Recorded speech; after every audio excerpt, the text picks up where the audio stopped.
Ladies and gentlemen, welcome to the Essential Wrestling Podcast right here on all of the Eastern Observer networks, Spotify, Google Podcasts, Zingo Channel 199, Black Check Media Networks. Real quick before we get started, unfortunately, we as a whole have been getting some backlash that we haven't been doing more for the community and to helping people out. So in an effort to do so, John Smith, I do believe you supplied some public service announcements a little while ago, if you don't mind reading these off. Dusty Rhodes says, don't be silly. Don't play with your willy. I don't think I can do better than that, so I'm just going to leave it at that. Don't touch that junk, tough guy. Apparently this was real, right, John Smith? You said this was real. After doing more research, I found out it's not real. Oh, damn. But I just wanted you guys to keep thinking it was real. Oh, yeah, you had me sold on But now that you put it on the podcast, I can't go out there saying that it's real. All right, get to it.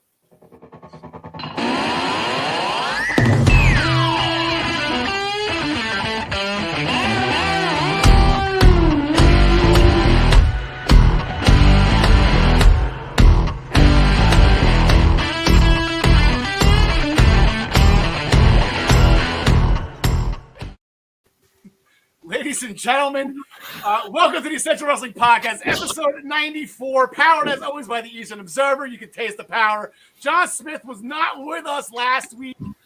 He was training Johnny to become the next future NXT champion. He is still in celebration mode. That Cody Rhodes is off his TV screen. So, John Smith, might as well start with you on the round table here. How are things? He's still smiling. Oh, man, I am in the middle of a 5-day juice cleanse, so you'd think that I'd be in a terrible mood, but no, because Cody didn't show up to Saudi Arabia. Cody didn't show up to Monday Night Raw because Cody's trash, and nobody wants to sign trash. On the top of our screen is not Ryan Joy. I just used the wrong grab right there. From with us from overseas, he's going to be joining us for the first segment as well as his standard UK segment. Gary Mehaffy at the top of the evening, Milani. Evening, gents. It's lovely to see everybody back. Well, I was going to say everybody back. Obviously, Ryan's not here. And I did that. I was waiting for Cody to come out in Saudi Arabia. But even better, when he walks out tonight in the middle of NXT 2.0 for you, John, that'll just be. NXT, John DeConnie, our first ever PWG champion, the living legend. There is a vacancy in the NXT commissioner role. Yeah, it could happen. God knows. Please don't let it happen, but it could happen. It could happen. And it is their first show after a major show, so I don't know. And they got a big lineup, but we'll get to that. Fun story today is a palindrome. It's 2/22, 2022. It's twos across the board, and it's on a Tuesday. So happy Tuesday. And the fun thing about this that no one's mentioning, if you look closely on your calendar, today is also Rusev Day. It is crazy. Great day. It's amazing how these coincidences just keep on rolling through. So it's 2/22/22. We are on episode 94. That doesn't work out. But regardless, it is Rusev Day, even though Rusev, where anyone knows what F Miro is. On today's episode, Braun Breaker with his first successful title defense at Vengeance Day. Eddie Edwards broke our hearts at No Surrender. We have a new Intercontinental Champion from last week's Smackdown. Gary Mehaffy is with us, as you see on the top part of our screen, to discuss NXT UK in the superb, did I say that right, Gary? Superb main event clash between Wolfgang and Jordan Devlin.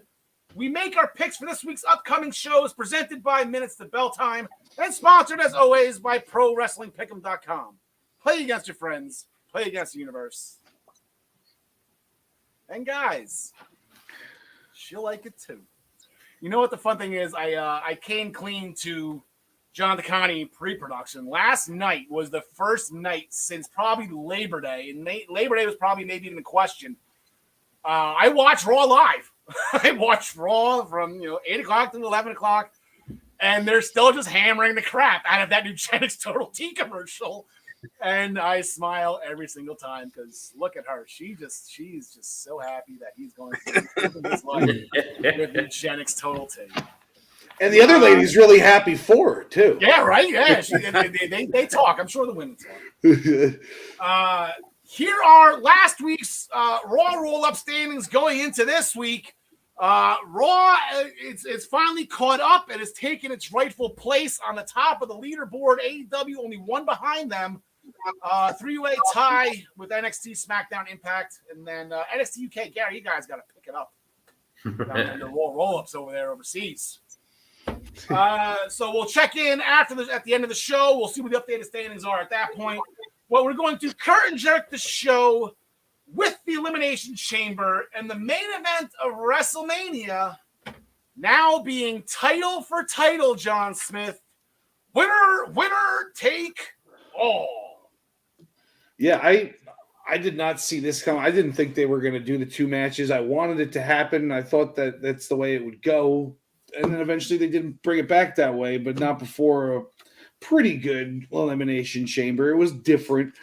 What I don't understand is how Lesnar always ends up drawing the last number in things, first of all. Like, he was number 30 in the Rumble, and then he's the last guy out in the Chamber. Well, come on. We start off with Theory and Rollins. They do their thing for 5 minutes, and then we get Riddle, and then business really starts to pick up when AJ Styles gets in the ring. And then we got these four doing all sorts of crazy stuff. And then all of a sudden, two of them go flying through Bobby Lashley's pod, and he gets a concussion, and he gets taken away by doctors. Apparently, he has a shoulder injury that they're trying to, cover up for him or whatever you want to call it.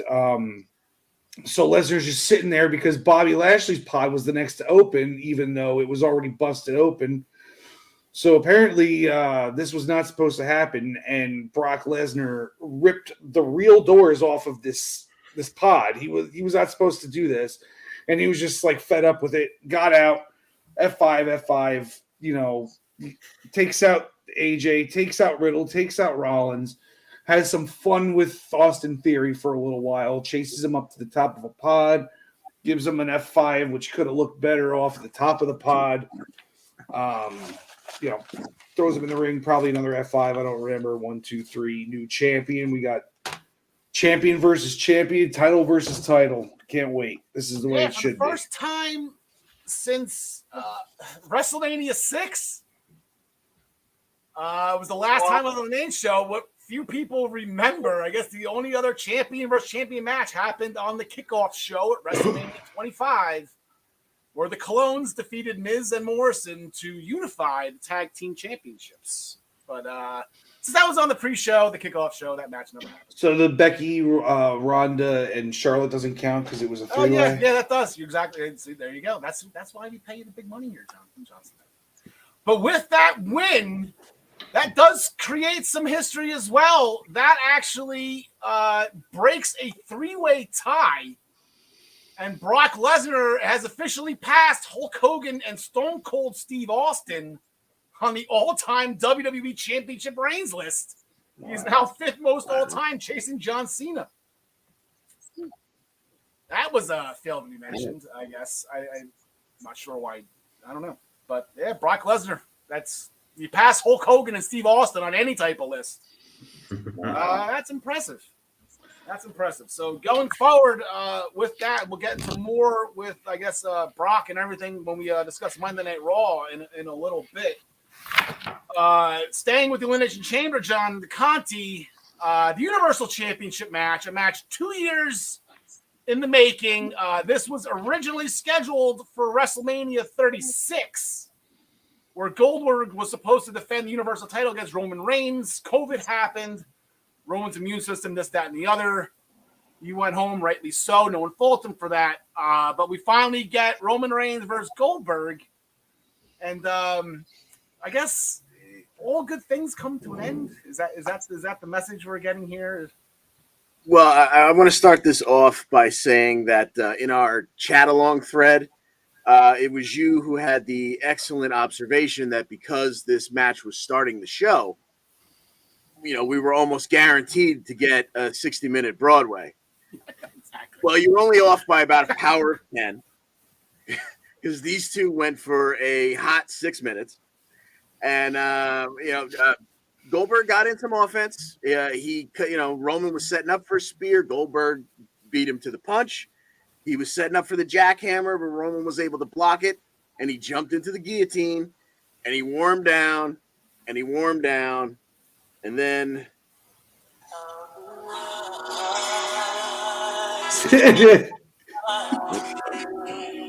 sorry about that. And I believe that is it, John DeConnie, correct? Hashtag and still your Universal Champion. And bye-bye, Goldberg. Please never show up on my television again. Wait, is his contract up? That was the last match on his contract. Going back, speaking of go with the bat here, John Smith, just going back to you with the mention. I forgot to mention something. You mentioned Brock Lesnar broke through early. This is the first time, twice in the last 3 days, I've gotten fooled because I'm sitting there. I'm like, okay, Lashley never actually entered the match. Technically, Lesnar came out early. Is the countdown clock going to go off? Is Cody and Saudi? I thought Cody was going to come down and take Lashley's place in the chamber. I'd be like, okay, Brock came out early. I thought that was the setup. So that was fool me once, right? That didn't even enter my mind. I would have thrown up everywhere. And then they have Cody go over Brock. Could you imagine? Also, the Elimination Chamber, Becky Lynch defeated Lita with the manhandle slam to retain the Raw Women's Championship. She's off to WrestleMania, and she will be challenged, Gary, by the winner of the Women's Elimination Chamber match. And as I mentioned in said conversation thread on the Minutes to Bell Time page that John DeConnie runs, the thread, not the page, there were way too many Scottish women in this match for me, Gary. There was a lot of fire in that match. That's it. There was so much representation from the UK. It was great. It did. I actually thought we started off obviously with Liv and Nikki ASH and they were throwing each other about the pod and about the fence. And then when Doudrop came in, I thought we were going to get an ICW reunion, but unfortunately she turned on Nikki and we didn't quite get it. And then say we had Rhea Ripley come in throwing everybody about and she pinned Nikki with the riptide. Alexa in with no Lily. Again, we know how the rumors get started. We don't know why she wasn't allowed to come out with a doll, apparently. I'm not sure why, but she couldn't have Lily. But then you have Liv pinning Doudrop, the sunset flip. Bianca came in, and then Twisted Bliss, Liv's out. Bianca hits a KOD on Ripley, and then after a bit of back and forward, misses the 450, but she hits a KOD on Alexa Bliss to win, and Bianca Belair is going to WrestleMania. Let's point at the sign.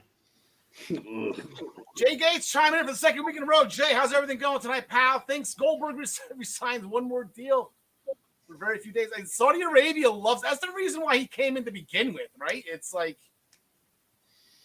now everyone can stop bitching. Yeah, there you go. This is going to be the match. See, the thing with that SummerSlam match, that match had to take 26 seconds because you had Bianca's entrance, and then you had to play Sasha's music. Then she didn't show up. Then Carmella walked the aisle, and then Becky had to walk.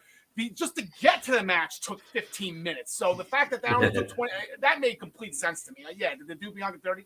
Kind of. No, Bianca's been handed everything since she walked in. They gave her the Rumble. They gave her a win on night one WrestleMania main event. So what? She had to lose the belt in 26 seconds. Now they just gave her the Elimination Chamber and another title match at WrestleMania, where she's probably going to beat Becky. Right, well, that's to be determined. They said they had a segment. They had a nice little back and forth last night. That was fun. Also, the Elimination Chamber, Ronda Rousey and Naomi defeated Charlotte Flair, Sonya Deville after Ronda Rousey hooked in an armbar. She had one arm tied behind her back. It was her right arm too. That was interesting. Like, wow, that's her dominant hand right there. Back on Sonya, she had the armbar on Sonya. Charlotte didn't care enough about Sonya and the result of the match to even entertaining, breaking it up. So Sonya really had no choice to tap. Ronda Rousey, she was actually wearing her judo outfit from her Olympics. She's an Olympic bronze medalist in judo. So I believe that's where that came from. And going back to the women in general. That was her, no. That was her jiu-jitsu gi. Jiu-jitsu, okay. Yeah. Okay. They had some very creative onesies. They had to be covered fully. Normally, it's just the black onesie with whatever T-shirt they have on WWEshop.com for the thing. But they got creative ones. So a little fun here, going back to Liv Morgan in the women's chamber. I don't have it. Yes, picked. I'm going to ruin it. Britney Garrett, Spears. you know who her outfit exactly. was for. Yeah, that's the first thing I thought. Was it must be Britney Spears? You're right. There it is. Oh, there it is. Oops, I did it again. You can see more with the outfits they were wearing. You could see more than you would see in their normal outfits. So that was a big fail by Saudi Arabia because we got a lot of moose knuckle that night. And I thought he was just on Impact. Oh, Gary, again, Scotsman everywhere. Drew McIntyre and Madcap Moss in a Falls Count Anywhere match. This was a playback from, I believe it was day one. Where Madcap is this feud of the year so far to you, Gary? Madcap and Drew? It's certainly up there. It's up there with me and John. It's like it was the tale of two necks, I think, in this one. You have Drew rehabbing his neck, taking like the fallaway slam on the ramp and stuff like that, which didn't look good. True, that she did. Had taken that, and then obviously when we came to the Alabama slam, still not entirely sure what Madcap Moss did. I thought he was dead.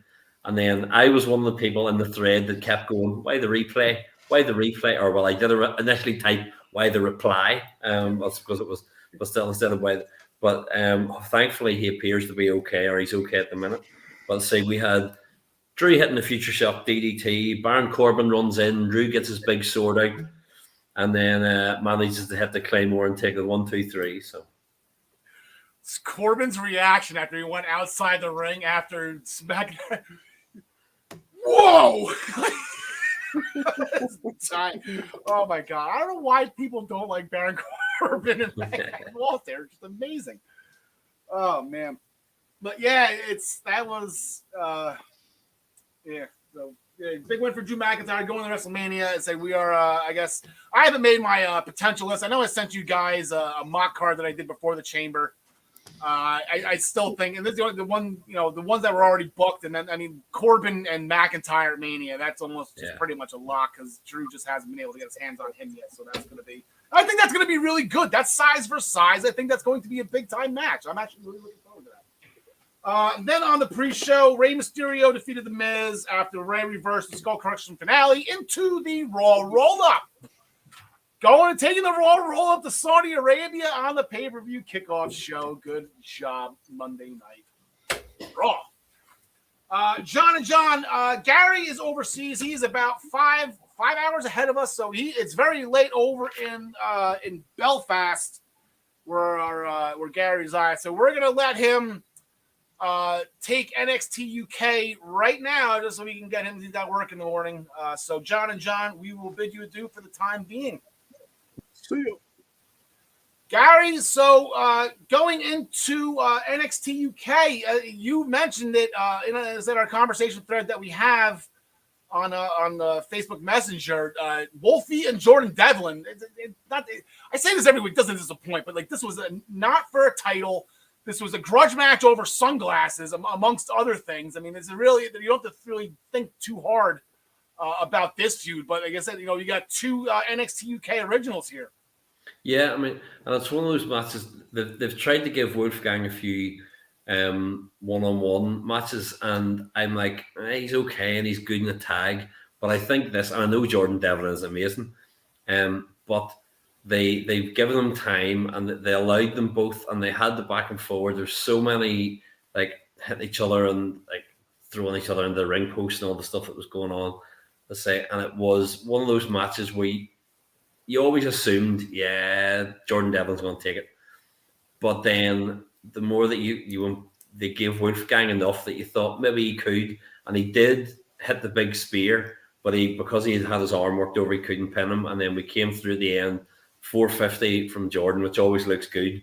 And then he took the pin. So that feud kind of moves on still between Gallus and Jordan Devlin and Sean and Noam. Yeah, that's a great 6-man right there with Sean Noam. But I guess eventually it's going to come down. It's the Heritage Cup is going to be on the line somewhere.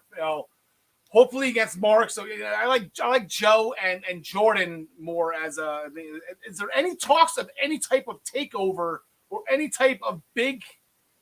I mean, last year they had Prelude, for that 1 hour on the Thursday WrestleMania week. Maybe they'll do that again. But now we're another year in. As I was saying that John DeConte actually before we started, we were talking like 2 years ago. There was due to be a proper big show in Dublin actually, 2 years ago in like August 2020 or September 2020 or thereabouts, and it got cancelled and pushed back because of COVID, and it kept getting pushed back, and now there's no word of it. So I'm hopeful that week, as you say, WrestleMania week, will get some sort of highlights thing to be able to show some of the stuff, but. There was a digital exclusive interview with Nathan Frazier last week, who after his win the week prior over Tealman has enough. I guess maybe this is a question. Is that enough to erase all of those losses he has had since he's signed to get an NXT UK Championship match? He beat one guy. Maybe it's now he's confident enough that he wants Dragon on. Maybe it's like AEW. Maybe they're all lights out matches and they don't count.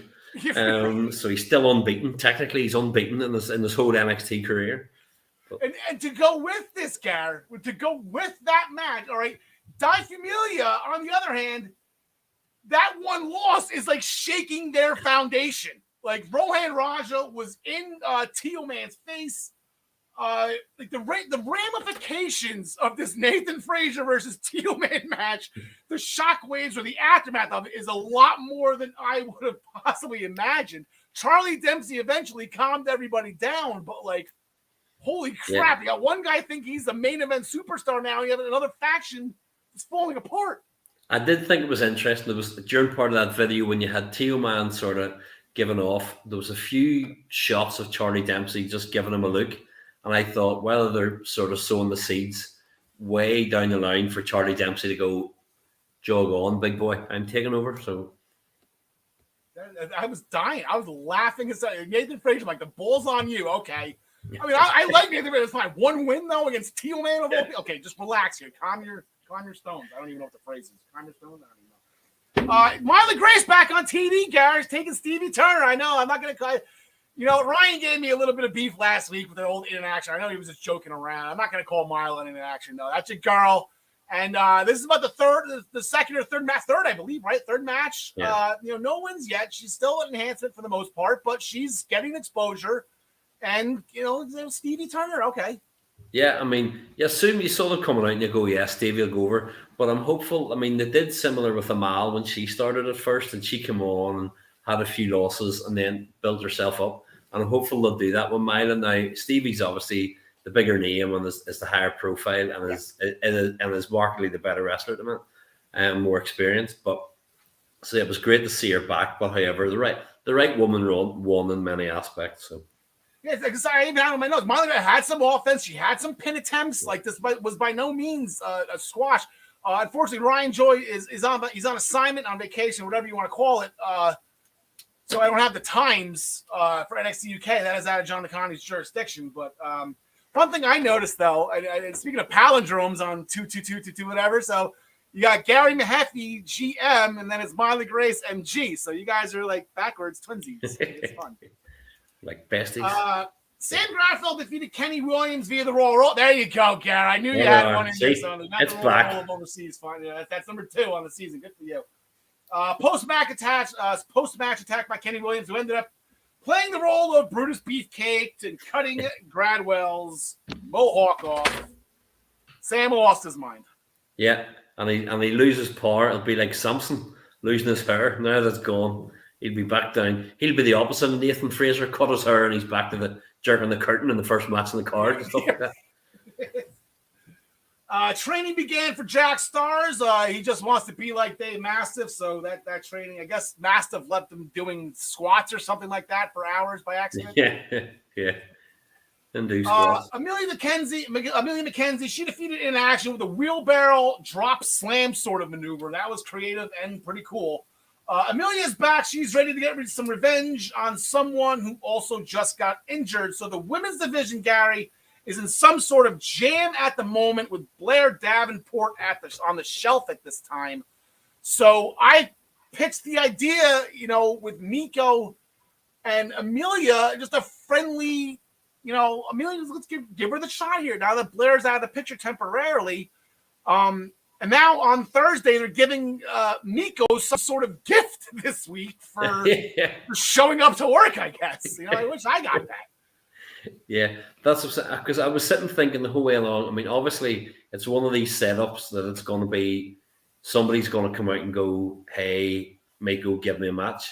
And as you say, it could the Amelia Mckenzie, like the student and the teacher situation. You could see that would be good, and there's been hints and that you could have Amelia turn on her, and it may well be that if they have this friendly rivalry for a while and fight each other a couple of times, that once Blair Davenport comes back, that Amelia Mckenzie could get frustrated. Blair does something and the two of them side together and the kind of changes Amelia Mackenzie's stuff up a wee bit. So there's a lot you can do there when friends respectfully fight each other. The thing that just popped into my head is AJ Styles and Shinsuke Nakamura. I know WrestleMania is fresh in my head right now.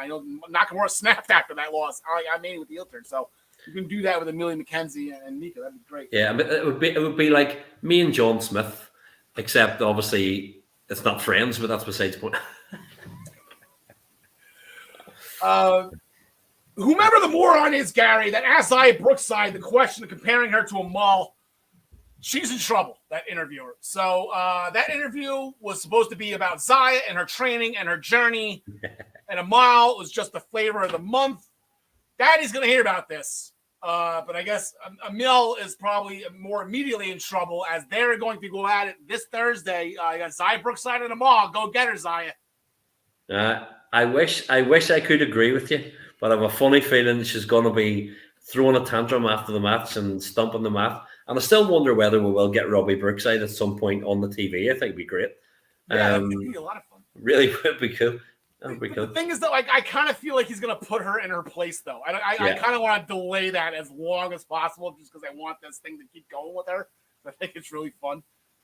But, Zaya Brookside, go get her, girl. Plus, there was a video package showcasing both teams involved in the NXT UK Tag Team Championship match this Thursday. We got Mustache Mountain defending against Oliver Carter and Ashton Smith. A team that we've talked about a lot in the past, Gary, that can't quite get there. Now that they're there, what do you think? It's funny. John DeConte and I were talking before we started as well. I could see this going either way. You can give good reasons for going one way or the other. And we've talked about like how I've thought about there be heel turns from people. I thought Trent Seven might turn, or I thought Oliver Carter might turn. It's like you've got all this. I think when push comes to shove, we're still going to go Mustache Mountain to retain for now. But I think a little bit down the line that Carter and Smith will get a run. Yeah, I'm going to go Mustache Mountain as well. I got no reason to bet against him at the moment. Like I said, there's been no signs yet. I guess this is worse than Sasha and Bailey with Trent and Tyler right now. So like it's going to happen at some point. We just got to pick the right time. It could be Thursday. I just don't see it. But once they lose the titles, I think that's going to be it. Because if they lose the titles and Tyler's the one that takes the L, he eats the pin on that. Or even worse, he gives up. Imagine that. He submits like that. Wow, that would send Trent over. So that would be that's something to watch. Where I just don't think it's going to happen against Ashton Smith and Oliver Carter. Gary, stick with us just for one more second because I did forget to do something. We're going to bring John Smith back in once he's back in his chair somewhere. We're going to bring them back in because I forgot to put up the WWE standings and shout out to the Joy family. Both Maggie May and Ryan nailed the Elimination Chamber. And shout out to the Joy family. Oh, wow. Somebody watching us on Facebook here on YouTube? John Smith, he didn't do so shabby. He got one of the chamber matches. Travis actually went 5-1. I forget what he got wrong. He something. I think he bet on Madcap and Moss. He was just Travis hasn't gotten a perfect pay-per-view yet this season, and he was so close on all 3 shows this week. But Maggie May just continues to kick the crap out of all of us, and Ryan continues to copy off her picks. Gary, thank you so much for joining us. As always, we will see you same time next week. As like I said, we got Revolution next week as well. I don't think there's too many UK people right there. Kip Sabian coming back. What have you ever heard about Kip Sabian? He's still wearing a box on his head. All right, Gary. Have a great night, buddy. See you then. Have a good. All right, as we go with Smackdown, we're going 3 ways the rest of the way here, boys. Let me just get the correct nameplates up before we go into Monday Night Raw, where Brock Lesnar started the show off with an in-ring promo, interrupted by Paul Heyman, who made us all aware that Lesnar has to defend the WWE Championship before WrestleMania next Saturday night, right? The 5th is a Saturday night at Madison Square Garden against Bobby Lashley. Now, Paul Heyman normally doesn't give out predictions. He give out spoilers, but now this time he's just flat out lying to us because we don't know Bobby Lashley's hurt. So, but then he said if Lashley can't clear the concussion protocol, Heyman's going to make sure that Lesnar has a suitable opponent. Any ideas? What authority does he have? I don't know. Unfortunately, I lost my picture of Von Wagner, and that's up here. So that joke about Saxon Huxley, you know. So I guess maybe we'll discuss that next week. So they still have, he's got to get through SmackDown on Friday, maybe some leaks. But could it be Omos? Maybe. Yeah, I was just going to say that. Yeah, maybe that's why they've been keeping off TV for a while. Chiming in right over. He's with you right there with Omos. I promise I didn't look at the comments. No, I don't think you have access to those. I don't even know. Yeah, that's true. So that's that. John DeConnie, the main event, I guess not next Monday, but the following Monday, there's going to be a Raw Tag Team Championship match between the Alpha Academy and Arcade Bro. And for whatever reason, I still have to stop myself from putting the rated in front of that. But I guess Seth Rollins, Kevin Owens, they hold a victory a few weeks back over said Arcade Bro. So I guess Postman Pierce made an announcement that they're gonna run it back. That was the main event, and if Rollins and Owens can beat Arcade Bro again, they're going to be added to this particular tag team championship match. Yeah, this started early on in the show backstage with Owens and Rollins talking. The best friends. WWE's the best friends. Oh, if they do a best friends hug at some point, you got to give the fans what they want, John DeConnie. How do they not have best friends merch yet? That's what I'm asking. But I thought this was another pipe dream by Owens like a couple weeks ago when he swore if he beat Theory in his second match with him, then they got to put me in the chamber. Because he was just talking out of his tailpipe early on in the show, and then somewhere along the lines it became the stipulation that if they won, they'd be added to the tag team title match. So roll it down to the main event. You've got, Rollins and Kevin Owens versus Arcade Bro, 4 studs in the ring for over 13 minutes. And I think Randy Orton has been getting a little cranial karma for his days of punting people because he has become very familiar with the bottom of Seth Rollins' boot in the last month or so. They lost a tag match a couple weeks ago. Orton by himself lost to Rollins one-on-one last week or the week before. And once again, this time he got stomped, this time on the outside of the ring. So he got stomped on the floor. And Rollins would get back in. He would give Riddle a buckle bomb. Owens would hit him with a stunner. And then Riddle would also get a stomp, and Rollins would cover him for the 1-2-3. So the best friends are making it a triple threat for the tag titles in 2 weeks. I think for trademark purposes, they got to be called the bestest friends. That works. There you go. Also, I don't know if Ryan Joy is going to watch this or not. I don't know if anybody else saw this when RK Bro was coming to the ring. Their graphic. Randy Orton has competed in the most matches in the history of Monday Night Raw. It makes sense. Yeah, I would It think makes sense, but It Ryan could be him or Kane. Yeah, Kane's. Ryan likes been doing these fact checks lately. You know, he did it with Moxley and Danielson. He did it with Rollins and Reigns for the Rumble. I want Randy's numbers. I want Raw numbers. Speaking of the Alpha Academy, the Raw Tag Team Champions, they defeated the Street Profits after Montez Ford tried to slam Otis, failed. Otis fell onto Ford. Gable hooked Ford's leg from the outside, a la Rude beating the Warrior with Bobby Heenan's help at WrestleMania 5. Oh, thank you. John Smith, do you Chad Gable's been kind of getting shoved down our throats lately. Any thoughts on Chad Gable? Shush! Love Chad Gable. He's really coming into his own, man. He's cold. Thank you. Edge, actually, speaking of Edge, who just chimed in on the comments, or it was actually in the private chat, Gary's calling Edge to face Brock Lesnar. I think that would be awesome. Oh, we probably never even had that match. Yeah. I don't know if they've ever crossed paths. They were around. Actually, I can't say that because the year before Lesnar left, before WrestleMania 20, Edge was injured. Edge wasn't at 19 or 20 because he was out with his whatever injury he had. So I don't think they've ever crossed paths. That'd be interesting. Edge did an in-ring promo. He's excited for WrestleMania, rattled off his Mania resume, which is impressive. So he needs somebody to step up and take him on. John Smith, he mentioned a specific adjective that kind of leads me to believe that it's AJ Styles. Oh, yeah. No. I was like, where are you going with this? Yeah. I don't want to see that match. Sorry. I'm not excited for that. No, I just don't like Edge. I thought that like Edge versus Miz was going to go up until Mania. That's what I thought was going to happen.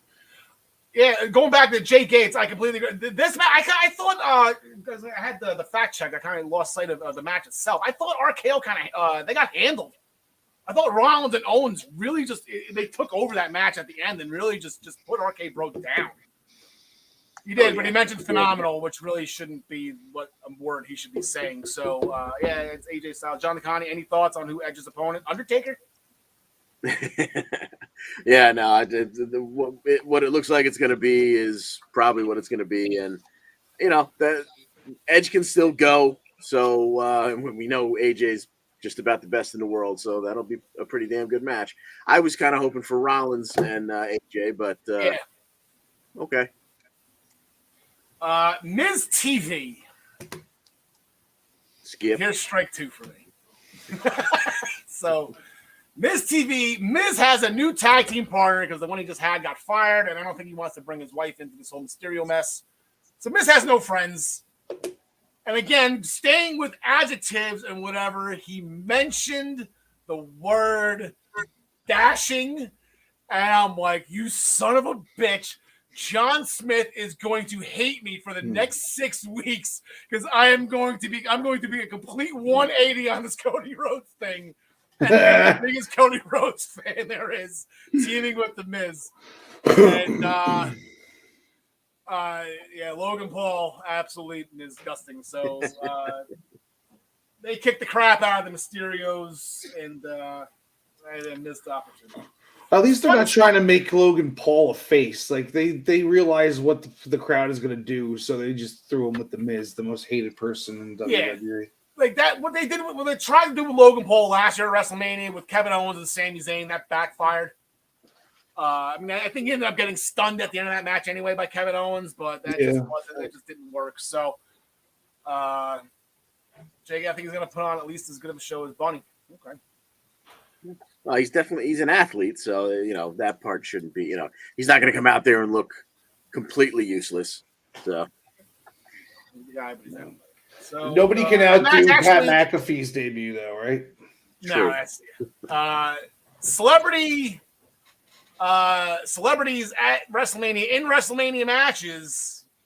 I do remember from last year's WrestleMania special, and I checked it, they have an impressive record. So now what worked against Miz last year with Bad Bunny, he is now putting in his favor with Logan Paul and a 6-match losing streak going into 6 weeks from now against the Mysterios. And if he loses one more match, he will be tying Tito Santana. Where's Tito? Tito Santana right here. Most consecutive losses in WrestleMania. Big night for the Miz on either April 4th or April 5th. Reggie did an in-ring promo asking Dana Brooke to come out. Reggie apologized for rolling up Dana last week for the 24/7 title. Laid down for her, but then he kicked out a couple times, trying to be funny. But then she used the old Greco-Roman lip lock, as Corey Graves would call it, which kept Reggie down. And then Tozawa, the 24/7 crowd came out. Tozawa tried the same thing on Tamina. And that didn't work out so well. Love Tozawa. That's why I hate watching the abbreviated version of Raw. I got to stop doing that. On Hulu, they cut so much out, like the funny 24/7 stuff.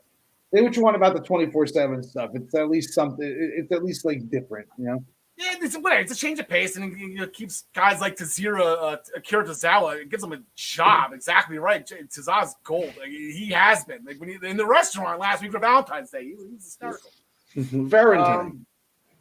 Bianca Belair did an in-ring promo, so that is now Bianca Belair, Reggie, Edge, and Brock Lesnar, and a lot of talky.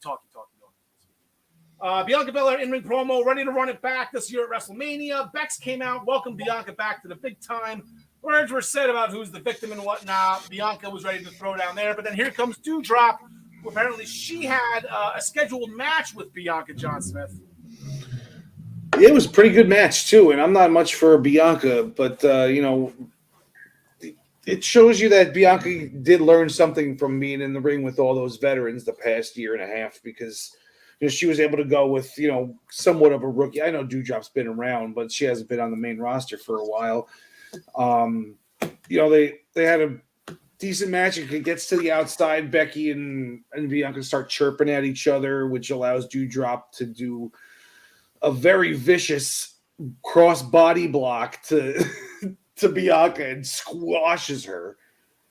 She takes over for a while, but it ends up with Bianca getting the KOD with a little help from Bianca pushing off the bottom Doudrop pushing off the bottom turnbuckle. She gets up for the KOD, flips her over 1, 2, 3, and then there's more jaw jacking between Bianca and Becky after the fact, of course.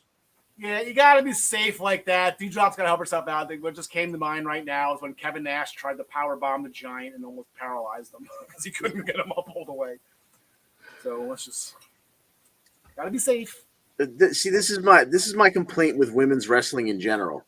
Oh. Bianca is very strong for a female, but the only one she really ragdolls is Sasha Banks and Vega. Girls who probably weigh around 95 pounds. You don't have to impress me by getting Doudrop on your shoulders if you're possibly going to blow out your back or you're possibly going to kill her. I don't need that spot. Yeah. Stop doing moves you can't physically do. Well, the reason why they do that spot is so Becky Lynch on commentary can do that thing like she's like eating imaginary food, like she's whatever the Adam Sandler thing that she constantly does in every single match now when she can't believe somebody kicked out of something.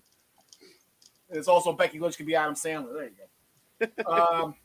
Rhea Ripley defeated Nikki Ash again with the Riptide, and that was now, I believe, the 65th win from Rhea Ripley over Nikki Ash in the past 2 weeks. Damian Priest defeated Shelton Benjamin. Came out to the music, John Smith. I was cheering Shelton down to the ring. I love that music. Let's get between that and Ain't No Stopping Me Now. There's just no reason for not to put on a Shelton Benjamin match from either the past or the present. Damian Priest, he defeated Shelton Benjamin with the Reckoning.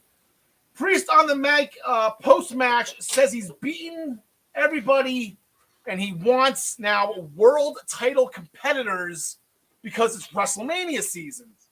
So he issued a challenge for next week, answered by Finn Balor, who is the first ever Universal Champion and one of a handful of people who are two-time NXT champions and piggyback that company twice. That fits the bill. So, John DeConnie, you gonna give Finn here, or at least I feel like maybe some type of no contest here. If they can stretch this for 6 weeks or the next 5 weeks, I would love to see that. Yeah, exactly. I think this is going, and it may not even be just the two of them by the time we get to Mania, because they're going to have to get a lot of. You've lost one world title match on that card, so you're going to have to get a lot of bodies and a lot of reasons to care on that WrestleMania card. So we might see some kind of triple threat, fatal four-way of former world champions that are just not busy at the moment, going for the United States title. So I think we get some kind of DQ count out, non-finish here to drag it out. John Smith, who do you got? I don't know. I kind of feel like you guys are pushing me in that same direction, but I'm going to go with Damian Priest with the Raw roll-up. Oh, nice.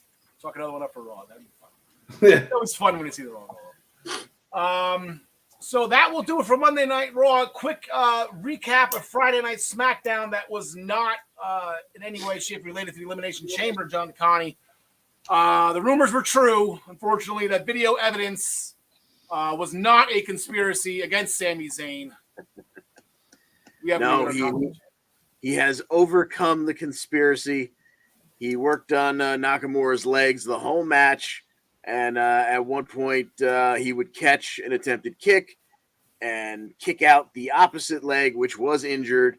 And Sammy would hook both legs, lean into it. And after almost 18 minutes of these two going back and forth in what was a very good match, your new Intercontinental Champion, Mr. Sami Zayn. Yeah, this if he holds on to it for the next, I guess, 6 weeks, because SmackDown has the extra episode right now with Raw being last night. This could be the second time Sammy's going to go into Mania as a defending Intercontinental Champion. He got the job done last time against Daniel Bryan at 36. So let's see if Sammy can keep. I want to see a ladder match for that one. It goes along with Knoxville. Yeah, no, just like a multi-person ladder match, because then it could be along the lines of the conspiracy. Oh, I got to defend it against 7 people in a ladder match. Yeah. Unfortunately, I think we're still getting Knoxville. Really? Well, yeah, I mean, you know how much Vince loves any kind of crossover promotion, and Sammy's still wearing the Sami Zayn Forever, which is a ripoff of Jackass Forever tights. I just have this bad feeling they're not done with each other yet. Wow. I mean, I'm a big Jackass fan, and I think Johnny Knoxville will do what it takes to entertain us. Oh, yeah. But taking a spot from somebody and giving it to Johnny Knoxville, I don't agree with. Yeah. Also on that card, Ricochet defeated Sheamus after a distraction by Rich Holland that didn't work. Sheamus missed the brogue kick, and Ricochet hit the recoil for the win. Sheamus was not very happy with Rich Holland at the end of that. So to be continued with those two. Now we're going to switch gears. We're going to go to Impact Wrestling's No Surrender. Later in the night, it was maybe right before the world title match, because the world title match did not main event. It was the 10-man tag. Eddie Edwards was taken out, which we assumed was by Honor No More. So we were on a little bit below there. But then Rich Swann, in case of emergency, hit the Willie Mack button. There you go. And we heard the best music in professional wrestling, the best entrance in professional wrestling. You thought Willie Mack was here to save the day, John McConaughey. I was excited. Yeah, it sure looked that way. But, in the end, Macklin would wind up committing the old ref bump to the floor, and things would break down.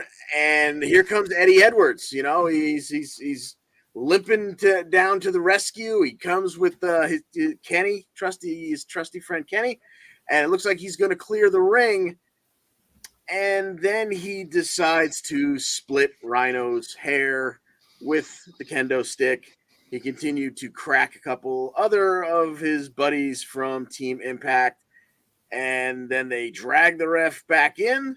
That would be Honor No More, the members of Honor No More, and forced him to count as Kenny King covered Rhino after 23 minutes of mostly chaos and mayhem. Yeah. Honor No More gets the win, and they get to stick around, and Eddie Edwards broke all of our hearts. He did, because he waves that Impact flag like no other. Maybe he was just pissed that Macklin, he didn't trust Macklin. I don't know if he's pissed at Josh Alexander. I don't know. I guess we're gonna have to find out Thursday why Eddie did it. My only thinking where they're going with this, and I can accept it, because Gresham was also taken out, and we thought that Jonathan Gresham was going to be the guy to turn and join his fellow Ring of Honor guys. But now the Ring of Honor guys, they have not that Taven and Bennett. I think I know Taven's a former Ring of Honor champion. I don't know if Bennett is, but now they got a leader, a world title guy. Now going into the new Ring of Honor pay-per-view WrestleMania weekend, do we get Eddie Edwards challenging Jonathan Gresham here? So I'm kind of hoping that's where that's going. Where Gresham's going to fight the thing that, the honor, no, you got to keep the code of honor. And that's where Eddie Edwards didn't. So that's where we'll go with that. Side note, on my Facebook page, I can't link up my Facebook page comments to the actual screen. But Matthew Jaggizak is back commenting. He wants to see Smitty have a ladder match with John DeConnie. Yeah, now, I don't know more. Who said that? John Smith, this card again is not everything I could have wanted it to be other than Eddie Edwards. I didn't see that one coming, but everything I wanted it to be. Moose and Morrissey just kicked the crap out of each other. It was just awesome. Yeah, I mean, it started off with them just like running at each other full speed and slamming into each other, and it was like the big man version of like when two luchas go like flippy dippy back forth and then they do the standoff at the end. But this was like legit them just like smashing into each other and, hitting each other. And then they end up like beating in the corner after like a minute and a half, just staring at each other like, oh, okay, that's how it's going to be. And that's how it was for the rest of the match. We got a nice superplex off the top rope. But other than that, it just was a hard hitting, low down, drag out, beat the crap out of each other fight that ended up with Moose hitting a spear while Morrissey went for his finisher at the same time for the 1, 2, 3. Yeah, Moose. I think that was his first title defense too, right? Didn't he? Or second title defense? No, he won the triple threat, so second title defense. Yeah. But he didn't pin Morrissey in that match. He pinned Cardona. So now he's got the win over Morrissey. Now Moose is see what's going on next. Now that Josh Alexander's out of the picture, I don't know what's next for Moose. Yeah, maybe that's Eddie's next.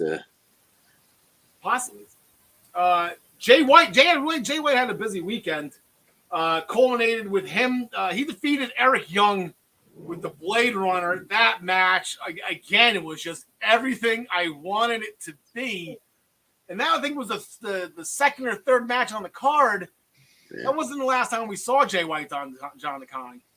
No, it certainly was not. About midway through this card, we had the Impact Tag title match between the Good Brothers and the Gorillas of Destiny from New Japan Pro Wrestling. Chris Bay, another Bullet Club member, would come down midway, not midway, towards the end of this match and get the referee's attention. And Jay White would slide into the ring. Well, I mean, this is the Bullet Club. Of course, they're going to do some dastardly deeds. And he would hit a Blade Runner on Tama Tonga and leave a lot of us scratching our heads. The Good Brothers would then pick him up, hit the Magic Killer, and Anderson would cover for the 1, 2, 3 to retain. And afterwards, Jay and Bay and the Good Brothers shared a moment that was just too sweet. Yeah, it's nothing sacred. They just kicked the Gorillas of Destiny out of the Bullet Club. Like, it's nothing sacred. They were the last regular. Tama Tonga was the last OG that's still there. Well, Fale's probably still there, right? But that was So now you got, Jay White reuniting with the Good Brothers, and that connection with Jay White over in AEW with Adam Cole and the Young Bucks. There's some cohesion there, and you got to get the feeling Kenny Omega after Rebellion, or maybe even during Rebellion. I don't know. Kenny might be not too far behind here. His break's got to be over. It's been a couple months, right? It's been since November since Kenny Omega departed for whatever he was going to do. So, Guerrillas of Destiny out of the Bullet Club. The Knockouts Championship match. Mickie James defeated Tasha Steelz. They got a roll up on the pay-per-view, not on the pre-show, on the actual pay-per-view. Good work, Impact. Mickie James retains the Knockouts title. Matt Cardona, he defeated Jordan Grace via disqualification after that chair was introduced that Cardona used to win the title. Jordan got a hold of it and got pissed and just beat the holy hell out of Cardona. So Cardona retains, but I guess I don't think he won the war on that one. Deonna Purrazzo's open challenge was answered by Miranda Elise, who challenged for the Ring of Honor Women's Championship. Deonna Purrazzo got the win with the Fujiwara armbar to retain. Jonah and Black Taurus, god damn it, yes, that was awesome. Between that match and the Jay White Eric Young match, if you go back and watch any two matches, those are the two that you need to watch. Jonah got the win after a tsunami. I'm glad they can use that. After the tsunami, everything I wanted it to be, so good. On the pre-show, Havoc defeated Tennille Dashwood. This is Feud of the Year nomination. Okay, John Smith, get this, because I know you missed it because of work. Okay, so Tennille had her match with Havoc. During the match, Caleb's phone rang. So Madison looked over his shoulder, and it was the inspiration. It was Billy Kay, and because they exchanged numbers last week. Madison lost her bleep. Tennille came over. She lost her bleep. They're both yelling at Caleb. And then Tennille turned around into a tombstone by Havoc, and Havoc got the win. But this whole thing, the two teams are fighting over Caleb, and it is absolutely the most amazing writing you could possibly ever have. So that was the one pre-show match. We'll get into the second pre-show match in a second because it leads into this Thursday's Impact. We did pretty good this week, boys. John Smith, 8-1. You tied with Travis. You got the 23 points. Travis actually went with Morrissey. That's why he got a couple points off there. He didn't get the 5-point win for that. John Smith did pretty well. I believe we all got the fatal four-way wrong with the exception of Travis. Travis actually had Jake something. He defeated Ace Austin, Chris Bay, and Speedball Mike Bailey during the X Division title match. In a post-match interview during the main card, Trey Miguel came up. Trey's back. I guess he had some family issues. We feel sorry for his loss. I believe he lost his mother, which is a horrible thing. Trey's back. He's excited. And then I guess Ace Austin and Madman Fulton, they were pissed about the outcome of the match. So we have a tag team match. The only match that we know of on this Thursday on Impact is we have, I guess, the two guys that will eventually face off for the X Division Championship, teaming up together against Madman Fulton and Ace Austin, John Smith. I mean, you'd think that the champ and the challenger would win, but I got to go with the cohesive unit of Ace Austin and Madman Fulton on this one. I would hope so. And Ace took the pin on this, right, John McConney? He took the. It's not Ace and Fulton. It's actually Ace convinced Speedball Mike Bailey to be his partner. Oh, good. Yeah, so this is him saying, we're the kind of friends you need. So obviously this is going to break down into them hating each other somewhere down the line. So I'm going to guess Austin and Bailey get the win here. That way, Miguel and Jake have a reason maybe to hate each other. Maybe they have some issue during the match or whatever, but we'll see. This is all fun stuff happening in the X Division. Yeah, unfortunately, however you want to look at it, Jags actually found a site. He found something where he can comment and I can get him on screen. So, John McConney, table match with Devon Dudley. I think Devon is retired, and he's lucky because it would be bad news for him if we had to have table. All right, so we had 3 shows to pick this week. We covered the Elimination Chamber. Just covered No Surrender. That was the best. I want to watch that again. I can't wait to watch that again. It's gonna be so much fun. Eric Young and Jay White was I don't But we are going to go to NXT 2.0 and Vengeance Day. And John Smith, you've been clamoring for a very, very long time now for Santos Escobar to get a championship match. He received it against Braun Breaker last Tuesday. Oh, he received it all right. He received plenty in that match. Breaker threw him through the ringer for a while. They did the tough guy thing at first where, Santos couldn't move him at all. He tried to push him and he just stood there like a rock. Santos can go. So, a green guy, even though he's the champ, he's still pretty green. Santos carried this match. We got our obligatory, interference from Legato, yada, yada, yada. But when it all said and done, we got Braun Breaker stretching him out for the, was it a submission? I don't remember. I don't remember how it ended. The Goldberg thing. Oh, he didn't do the Steiner recliner this time? No. So we'll get into that because there's actually the number one contenders match. I believe it's number one contenders. We'll get to that. We'll pick that a little bit later. But it looks like Braun Breaker is going to have his next opponent. He said he wants to defend it every week and he wants to do this and that. So he's going to be a fighting champion. It should be good. John DeConnie with a North American Championship as well. Cameron Grimes has been saying he's done gloating about the green. He wants some gold. Yeah, and this I was really pulling for him here against Carmelo Hayes, and obviously the deck was slightly stacked against him because Trick Williams took every chance he could to trip him here and pull a rope down there, and somehow never got caught and tossed from ringside. But in the end, it would be Mello hitting, I don't know what he calls it, is his shot or something like that. But let's be honest, it's the Sicilian Slice. In 15 minutes and 57 seconds, retaining the North American title, Cameron Grimes not going to the moon just yet. No, unfortunately. Then John DeConnie, actually, I forgot to put the graphic. We have new, not new, it's our annual Dusty Cup Tournament Tag Team Classic Final. MSK, actually, they won it last year. They're looking to become the first ever repeat winners. But they ran into the Creeds, and I believe the Creeds were everybody's pick once these brackets came out. I know I wasn't on at that point in time at work. But yeah, just kind of seemed like this whole thing was set up specifically for these two gentlemen. And they absolutely earned it because MSK took them to the limit. In 9.5 minutes, they were all over the building, inside and out. In fact, at one point, the closing sequence started with Julius outside catching Carter in a suicide dive and then hitting that cartwheel slam that he does on the floor. He I believe rolled him back in. Yeah, he rolled him back in and then delivered that nasty low lariat that he also uses as a finisher for the 1-2-3. And the Creeds are now etched in Dusty Cup history.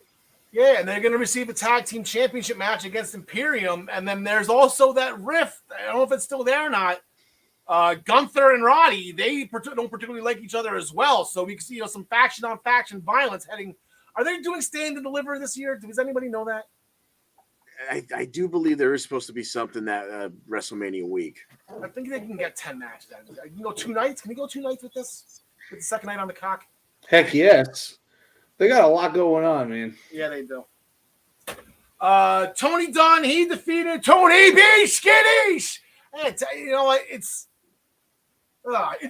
Tony, to his credit, I can't remember the last time somebody really kicked out of a bitter end not named Walter. So shout out to Tony D for kicking out of a bitter end. It took 2 to keep him down. But Tony D needs to be better with his weapons if he's going to be an Italian mafia guy. I think he needs to be better suited to handle said weapons, a crowbar, take a guy's in. The whole he didn't go for 1 kneecap in the whole match. Well, what are you doing? Unbelievable. So Tony Beach Kaddish. But yeah, Pete Dunne still's got his head above water right now in this whole getting buried by young talent. This is like the reverse of AEW. The young talent burying the old talent. And then Toxic Attraction, they defeated Indy Hartwell and Persia Piranha after total elimination. How do you like that, John DeConnie? Total elimination to retain the NXT Women's Tag Team Championships. After that match, Dexter's back. That was fun to see him. I haven't seen Dexter Loomis in a while. He went to comfort Indy Hartwell, but then here comes Duke Hudson. He actually went away with Persia. And it was funny now, last week he was saying he wanted to wish Indy luck, but he walked away with Persia. This tag team will be gone. We'll discuss that in 2 seconds. Speaking of tag teams and the women's Dusty Cup, we'll get to the brackets in a second. I'll throw the comment up there now. James is excited. There you go. We're going to get going tonight with that. Women's Dusty Cup starts tonight. Last on Vengeance Day, Cora Jade got woken up by Raquel Gonzalez at 5 a.m. For a workout that wore her out for the rest of the day. Well, I would do the same thing. I would do the same thing to Cora Jade. I'd wake up at 5 a.m. and give her the workout. Yeah. I was going to ask you what type of exercise, John Smith, you would have to at 5 a.m. for Cora Jade to wear after the rest of the day. We'll keep it clean here, boys. Good mornings. Yeah, there you go. And then you got Amari Miller. Amari Miller, I guess she's been friends with Wendy Cho as of recently, but Amari decided to go elsewhere for her tag team partner in this tournament. I don't know if this is like prom. I know my stepsons, they had to do the promposals and whatnot. I would love to see what Lash Legend did. As we found out today or yesterday, it was Lash Legend that Amari Miller is actually teaming up with. Wendy Cho actually, she got caught sleeping on that one. Hey, Wendy Cho asked Dakota Kai, who was having an argument with herself at the time. She eventually said yes, I guess, because here are the brackets going into the tournament. I don't know which matches are going to be tonight. John Smith, as our senior NXT correspondent, how do you think this is going to shape out? I mean, you definitely got Shirai and Kaylee Ray advancing in the first round. There's no way those two world champions lose right off the bat. Dakota, I feel like would win in the first round because Duke Hudson probably gets involved in that in a bad way somehow, with good intentions.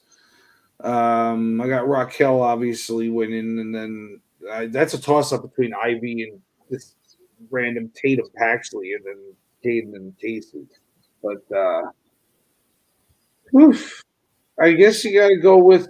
I can't even begin to think who would win this. To be honest with you, do they give it to Io and Kaylee Ray? Maybe.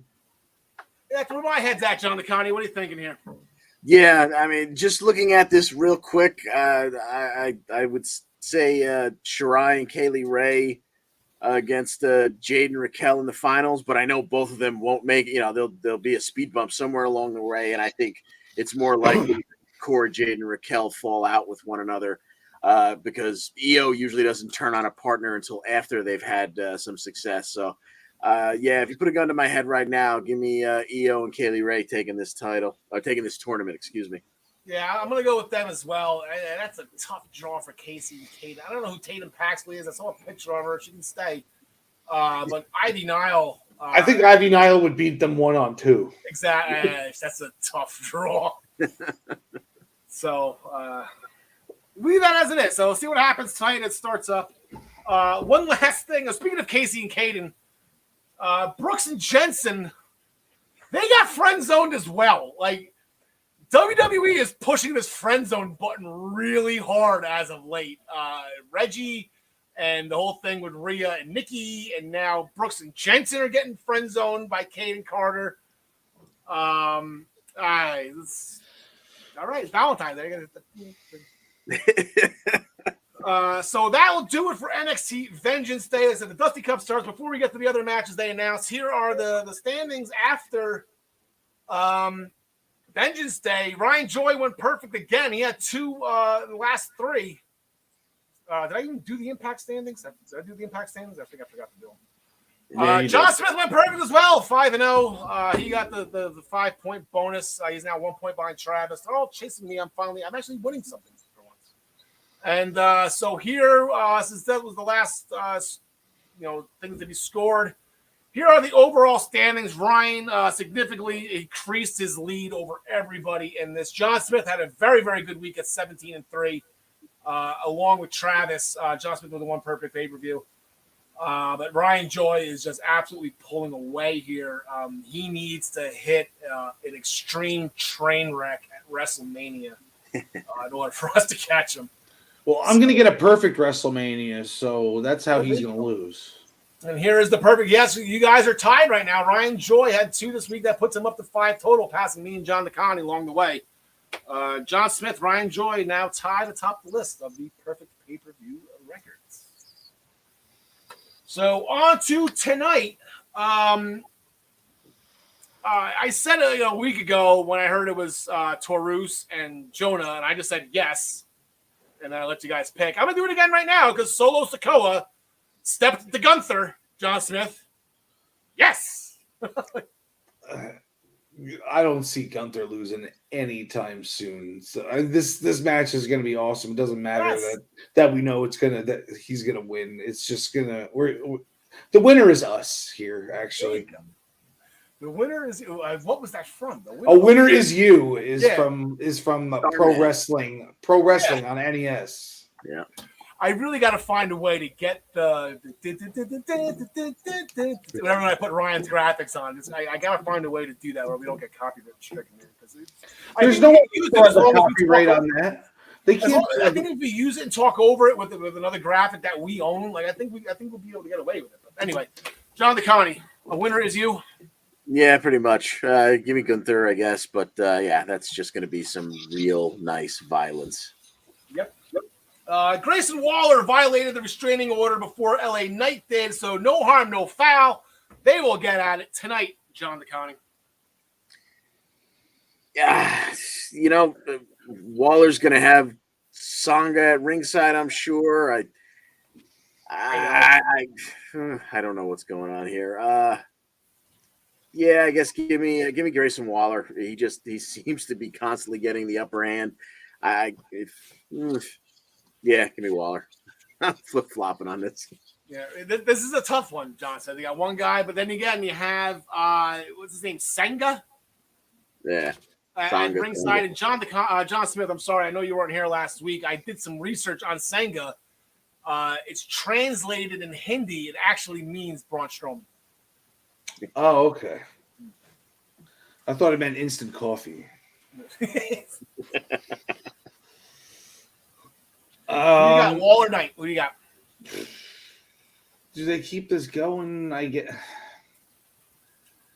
It's hard. There's really hard. It's I'm gonna go with LA Knight. I'm gonna say that Senga maybe trips the wrong person. Like on an Irish whip situation, he does the whole pull the wrong foot. Yeah, so we'll go with LA Knight with bad interference by Senga. I'm gonna go with Waller just because of Senga, just because of Strowman at ringside. But LA Knight's just been absolutely killing it on the microphone and everything he does. I am just so happy they're letting him be who he is, and that's the guy that is. I'm shocked he's actually a good guy, a face here. Because he's an asshole. Like he's an a-hole, like to the fullest extent, and he can back it up with his words. He knows really how to talk and play the role. Like everything that he did with Grimes was amazing. Yeah. So I'm just shocked that he's the good guy at all. They kind of had to make him a face because they brought every single person in as a heel with these new people. Like even Grayson Waller was supposed to be a face, and he's a heel. And then Von Wagner is heel now, and the only one that's a face is basically Braun Breaker. And he gets go away heat. John Smith, we did miss one match on Raw, and that's because it directly affects going into tonight. Last night on Raw, there was a tag team match. The Dirty Dogs, who are still Raw superstars, they invited Champa to their home and told him to bring a friend. Gargano's not there anymore. Yeah, I was hoping it would be, even though I wasn't a fan of them together. I was always a fan of them fighting each other. Oh, yeah.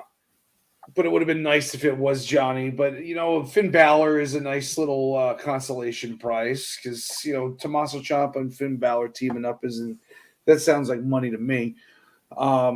Unfortunately, it was just to further the angle going into tonight. So the match didn't end up giving us too much. We got a roll up by Champa on, I believe, on Rude. I don't remember who he picked. Yeah. But yeah, we didn't get too much of Champa and Ziggler fighting each other, so there wasn't really much to speak of in this match. Although, I mean, it wasn't any bad going on. Yeah, but you got Champa on Raw. You got his music on Raw, which is probably, I think, by default right now, is probably the best entrance music in WWE. But yeah, they're going to go out tonight. It's going to be Tommaso Ciampa versus Dolph Ziggler. I thought I saw something on Twitter yesterday announced that this was a number 1 contenders match. So the winner is most likely. Then they see other things where they're not even mentioning it. They didn't mention it last night on Raw, although they did do a little thing on Breaker as well. But John Smith, who do we got as Braun Breaker's next opponent? I think since we saw Tommaso Ciampa versus Breaker twice, I think it makes more sense that Dolph Ziggler comes out on top here, whether it's by his own chicanery or some Bobby Roode interference, Robert Roode interference. Sorry. Do you think Robert Roode's going to be on NXT tonight? You think he's going to make the trip with Dolph? We haven't seen Bobby down there. Ooh, in a long time we haven't seen Bobby down there. Former NXT champion. Yeah, no, I'd like to see it. I think it would be worth the trip. He would get quite the pop. Yeah, he would. That's probably the reason why they won't bring him down. John Yeah, exactly. It's not a long plane ride from Columbia, South Carolina to Orlando, so it could happen. But either way, I agree with John. I think Dolph takes this one only because this whole thing, the genesis of this whole thing was Dolph and Breaker going at each other on Twitter, I believe. So, apparently that's how you make new feuds now. So I assume they're going to get it on at some point. So Dolph should win this. All right. And then I completely agree. Not only because we've seen Ciampa, I said twice before, but if they're going to do some type of stand and deliver event, you need some type of drawing power. And apparently for them, that answer is Dolph Ziggler. Because Dolph's going to make Breaker look like a star. They're both amateur wrestlers. I know Breaker was a football player, right? But Dolph is just going to go full Shawn Michaels versus Hulk Hogan, against Breaker. And it's, you got to build that guy. This is a huge event that people are going to turn into to see Scott Steiner's nephew, Rick Steiner's son. Got to make him look good. So that will do it for NXT 2.0. That's 4 shows down, 2 shows to go, both run by All Elite Wrestling. Let me just, what? I said screw it. I'm going to put the logo back up. It's not big enough for people. We get yelled at by AEW. That's Rampage. Hold on. There we go, on Dynamite. So, I can't remember the show started like this, but CM Punk was sitting bleep style, and I want to bleep it out. Can we even say Indian style anymore? It's Guardian style now. Guardians, gotcha. All right. Opposite Guardian style. Told MJF that there'll be a dog collar match at Revolution. Broke out an old pick. I actually have it. MJF actually put it online, so might as well use it. There you go. Look at the little young Max right there. What a dweeb. What a little. Now, a problem I have with this, I don't like that they always end up doing dog collar matches. Why can't they be cat collar matches? Like, how adorable would it be for each guy to have these little bells around their neck as they go around and fight each other? Oh, there's MJF. Oh, there's Punk. Oh, there's MJF.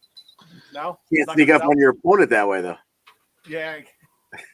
Not a cat collar match. I think it would be adorable.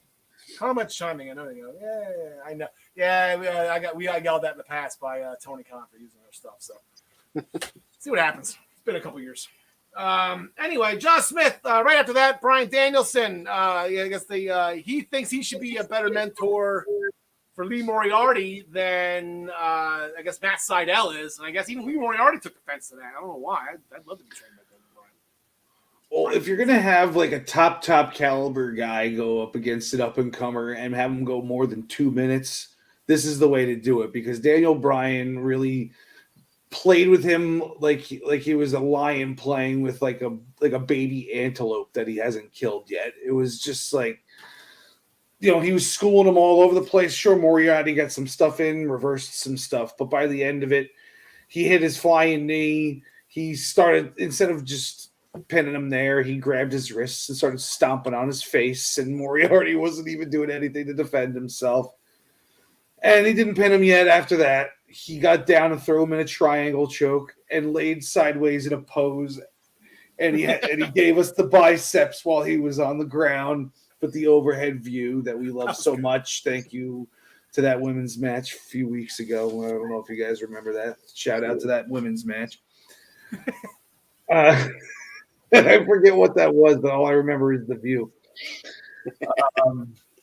Then it wasn't even a tap out. It was just a ref called it, ref stoppage. Yep, done and done. And then post-match, Danielson stayed out to have a man-to-man, heart-to-heart conversation with Jon Moxley. Long promo short. That was a long promo. Yeah. Moxley doesn't stand by anybody nowadays unless he bleeds with them first. So it looks like Danielson is going to have to break out the old razor blade if he wants to form a faction with Moxley. He was talking about a few weeks back. Speaking of bleeding and mayhem, John DeConnie, we had a no disqualification match in the women's division, and I think these were the right two for this one. This was awesome. Absolutely, yeah. You had Thunder Rosa and Mercedes Martinez. Martinez at the behest of Britt Baker. She's here to get the job done, take Rosa out for good.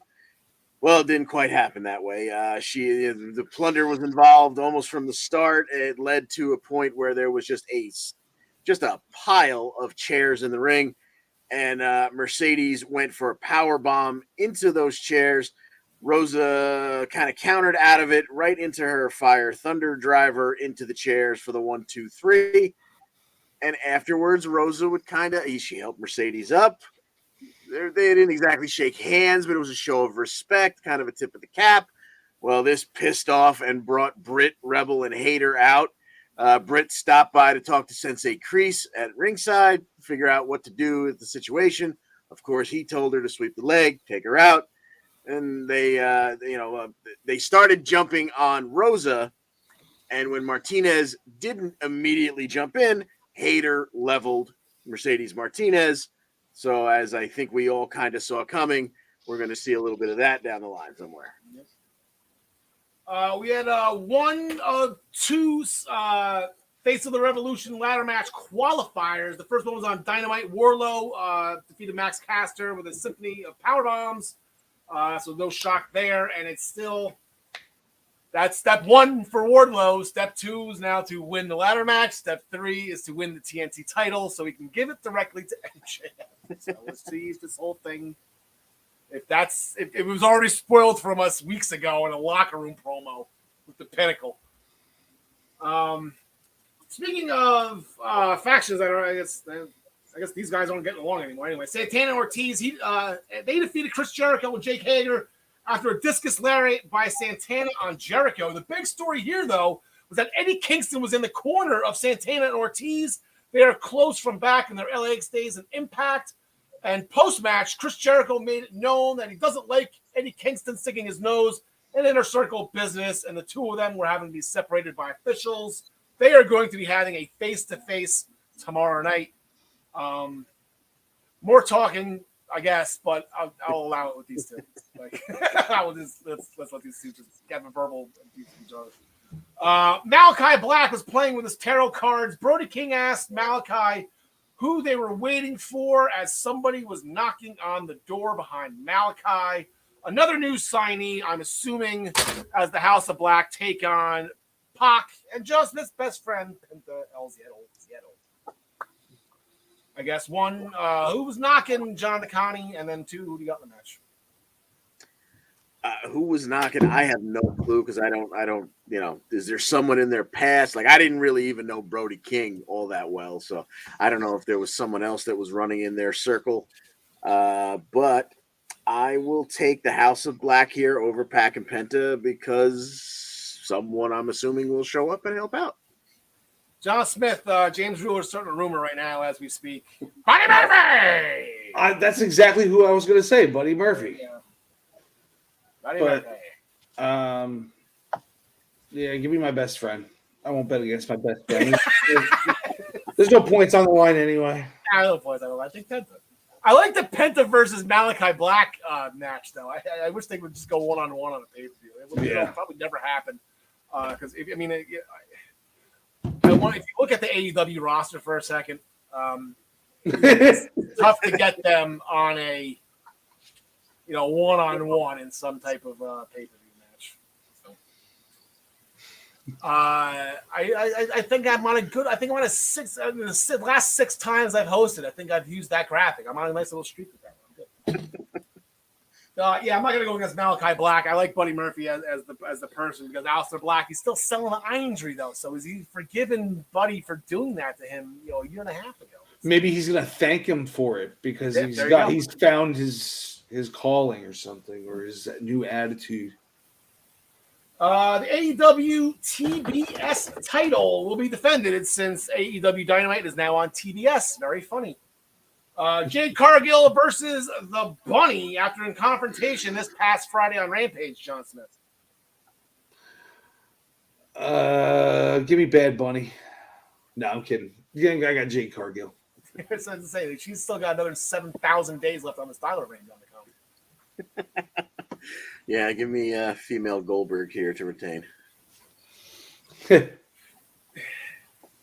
going to leave that one alone. Okay. We're about to change the color gold. No. I was like, how do you do that to Goldberg? I was actually, if I was Goldberg, I'd be insulted on that. Jade's still learning. He's learning on national television.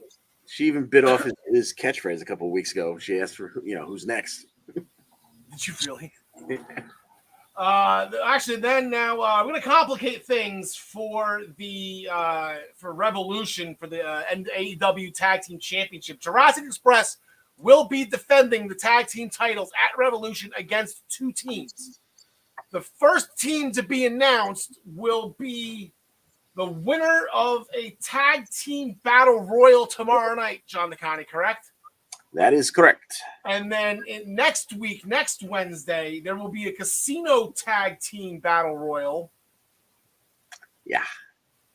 Where whoever wins that will be the second team to challenge. So we have 2 battle royals, one's casino, so I guess there's going to be different rules with that one. But are the same guys in both battle royals? What's that?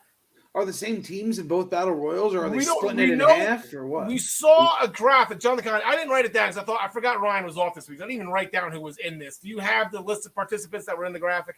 Yeah, in the graphic was Santana and Ortiz, FTR 2.0, Silver and Reynolds, the Bucks, Red Dragon, Private Party, Best Friends, Butcher and Blade, and the Gun Club. It's a lot of guys in that battle royal. 2.0 is winning, no doubt. Naturally. No, it's It's like the only way to get them to win something, to get themselves a title match, like legit. Like they're never going to pin anybody. I love them. Yeah, that's right. There's casino. There's got to be a Joker in the James Wheeler. He's always thinking. We'll get to that next week. I can see them getting the belts like on their first day, like Karl. Yeah, John Nicani. Who do you got in this? In the battle royal, until I realized that it was a casino, so there's going to be an unknown team who's probably going to come in and win it. The casino's next week, though. This is just a standard battle royal, right? Right. But my point is, I had assumed that it was going to be, you were going to get, because of what was going on backstage, you were going to get the Bucks to win one and Red Dragon to win the other. So blah, blah, blah. But they're in the same one here together. So they're going to have to, I assume, eliminate each other last. I'm going to go with Red Dragon. I'm going to say they do something, a little out of the ordinary. Yeah, Jay, I'll go with Red Dragon this week and then the Bucks next week, and I'll probably get them backwards or something. I don't know. You see, yeah, I guess maybe Red Dragon. No matter who wins first, they're going to talk crap to the other team for not winning. Yeah. And Cole's going to be in the middle of it. Meanwhile, Cole's got a world title fight coming up. It's Kenny's nowhere to be found. And yeah, I think it's the only way to get these two teams on the card against each other is to stick Jurassic Express in the middle of it, put the titles on the line. We got to see the Undisputed Era with all 3 belts. That'd be awesome. Just like the good old days. Oh, yeah, just like the good old days. And who wins the Wednesday Night Wars then? That's why I thought Cole was great. And then they bring it's all a covert plan, and they bring it all back to NXT. All right, and then on AEW Rampage, Let's switch the tick here. On AEW Rampage, Sean DeConnie, like we've been saying all along, Jay White had a busy week. Yes, indeed. I guess he got into it. He actually jumped somebody, Orange Cassidy, I believe, from behind. I guess they were got Adam Cole's face, right? Yeah, he snuck up behind him and hit the Blade Runner. And he pretty much did the same thing to his buddy Trent on Rampage.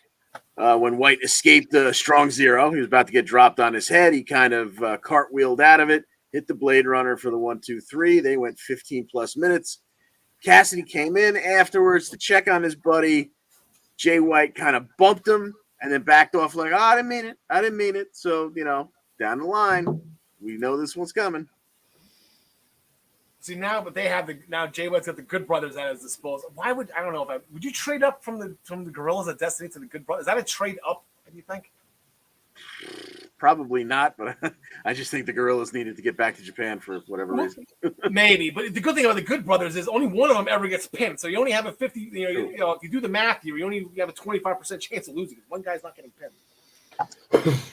On Dynamite, there was an in-ring promo with the Champ Hangman Page, interrupted by Adam Cole, saying when the day eventually comes, and it's the two of them fighting for the AEW title, it will be man-to-man, and it will be a respectful contest, which queued up an attack from behind by Red Dragon, which was thwarted by the Dark Order, and I completely forgot the Dark Order was still a thing. So Adam Cole had a match against 10 on Rampage.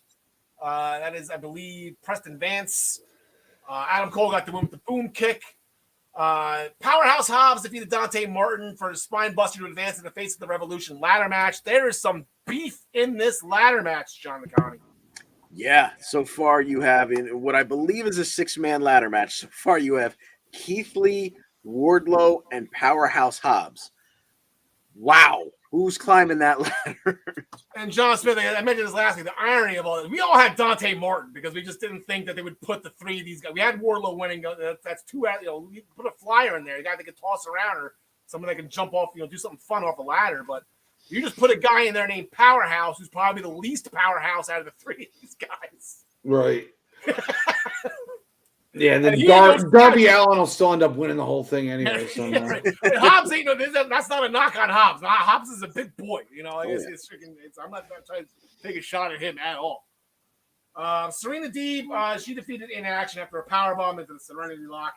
And then we had, TNT Championship. It's funny you mentioned Darby Allin. He took an L at the hands of Sammy Guevara's Pilar versus Pilar right there, John Smith. He missed that joke last week, too. I did it just for you. Darby was setting up for the coffin drop, and Andrade hit Darby in the head with a tablet, leading to Sammy to hit the go to hell. Post-match attack by Matt Hardy on Darby, thwarted quickly by Sammy, only to get attacked by Andrade behind. Sting apparently couldn't care less. He pulled a Charlotte Flair. He just took his time getting in the ring. Didn't really care that his buddies were getting their asses kicked. Completely pulled an Humberto Carrillo. And the funny thing is, he allowed Andrade to grab both TNT titles and walk away with them. So Sting, friend of the year, Sting and Humberto Carrillo. So Charlotte Flair did a bitch move on Saturday. Put her in that conversation too, but it's her giant. She doesn't have anything. Nah, she don't care about. So anyway, so that leads to this Friday night. The main event it will be the TNT Championship. The champion is Sammy Guevara. The belts are currently in the possession of Andrade. John Smith, Andrade said a couple of weeks ago that he will be the next TNT champion. I believed him, and it is happening Friday, not at Revolution. I would love it. I don't see it happening, though, not this week. I mean, I think they will wait to the pay-per-view to put it on them officially. Okay. John DeConnie. There's no points on the line, so what the hell? I'll go. I want to see it happen, so I'll go with Andrade here. Andrade, el Italo. And maybe we have a triple threat with Darby, Sammy, and Andrade at the pay-per-view. And then, as I mentioned before, where the hell is Miro? Like, why you put a 4-way, get Miro back involved in this? Like, they're just roster's too big. And I say that Impact's getting just as bad with it. They're bringing factions from other companies. Not even just one guy per week. They're bringing, I got 7 guys from Ring of Honor. Bring them in. Unbelievable. So as we do this, we're gonna go ahead and actually, you know what? Nope, that's wrong. Let's go back to AEW's over. So that will lead us to the Raw roll-ups for the week. Ooh, wow, I didn't put my own logo up there. So this is what we had this week. Sam Gradwell on NXT UK over Kenny Williams. Chris Sabin on Kenny King on Impact. We didn't really talk about that. A tough week to be a guy named Kenny, I guess. Rey Mysterio defeated The Miz on the Chamber pre-show. Mickey James at No Surrender rolled up Tasha Steelz. And as we just mentioned, Tommaso Ciampa. He is an NXT superstar, but it was on Raw. So we will put it for Raw. Now, Raw is taking a commanding lead with the 3 over AEW. Impact chimed in with 2 this week. Good for them. They're trying to keep pace here. NXT UK it's rough. It's a 1-hour show. They only have like 3 hours. It's gonna be tough for them. I got a funny feeling they're gonna come to dead last this whole thing. But with Rey Mysterio beating The Miz, that puts Rey at 2. So he is now tied with Chad Gable. Thank you. With the most Raw roll-up wins so far, and also with that loss of The Miz, he has now broken the tie, a 29-way tie, as he has been rolled up by both Mysterios within the past 2 weeks. Good times. Shush. If Chad Gable somehow wins this whole thing, I would be amazed. I can't see him doing it, but it's good. All right, so we're gonna get some tunes playing here as we read through the nightly closings, the nightly promotions here.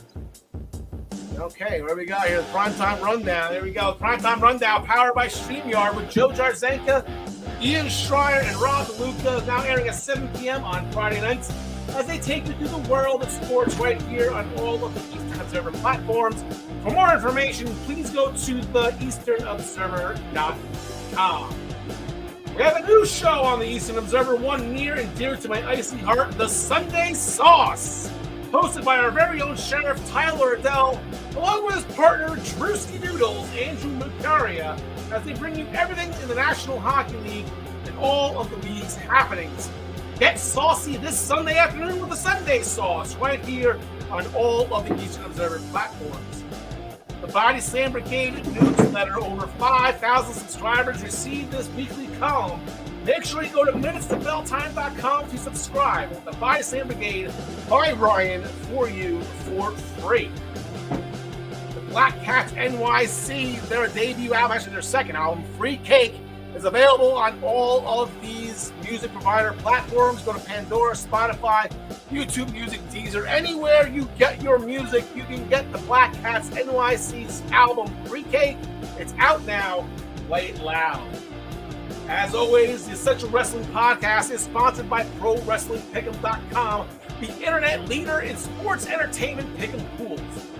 Join us, the Essential Wrestling Podcast, in our EWP public pool. Play against us or create a private pool with you and your friends. ProWrestlingPick'em.com. Play against friends, play against the universe, and guys, she will like it too. Join us back here next week at 5 p.m.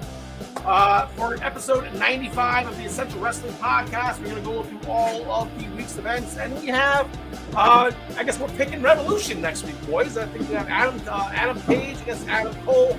We got the Face of the Revolution ladder match. We got Britt Baker going up against Thunder Rosa. The triple threat tag team match, that'll be tough to pick. And it's going to be, as Travis put on the Minutes to Bell Time page. You put the card up with 3 fireballs on it. It's going to be lit. It's going to be fire. John DeConnie, anything before we get out of here?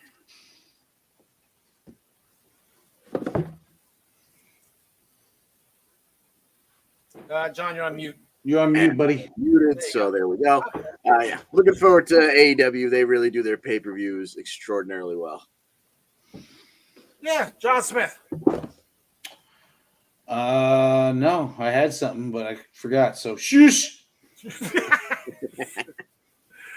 All right, that'll do it for the Essential Wrestling Podcast. Thank you very much for joining us live, or if you're watching us on Spotify, on Odyssey, on Odyssey, on Zingo Channel 1 on replay.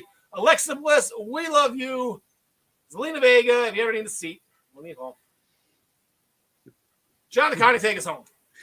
Thanks for joining us. And as always, we wish you the best in all your future endeavors. Now, ladies, keep it clean. Don't flick that bean. Shush.